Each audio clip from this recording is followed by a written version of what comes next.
Galatia 2:11-21. Ako sa pamamagitan ng kautusan ay namatay sa kautusan upang ako'y mabuhay sa Diyos.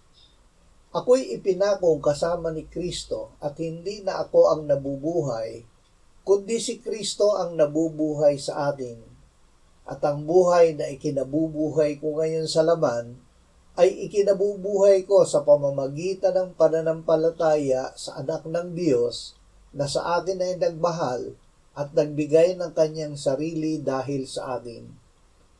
Hindi ko pinawawalang halaga ang biyaya ng Diyos, sapagkat kung ang pag-aaring ganap ay sa pamamagitan ng kautusan, kung gayon si Kristo ay namatay ng walang kabuluhan.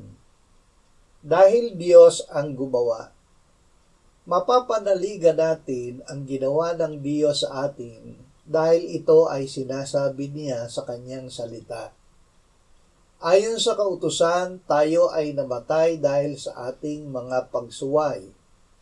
Ngunit ayon sa Ebanghelyo, tayo ay binuhay ng Diyos kasama ni Kristo at pinaupong kasama niya sa sangkalangitan.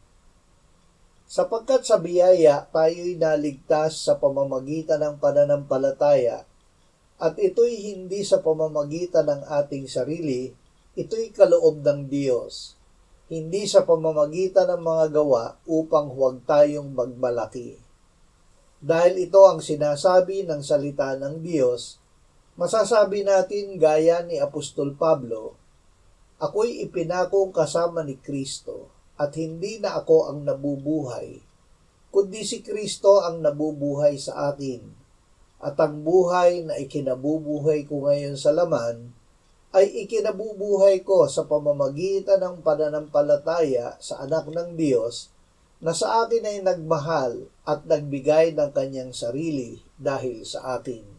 Puri sa Diyos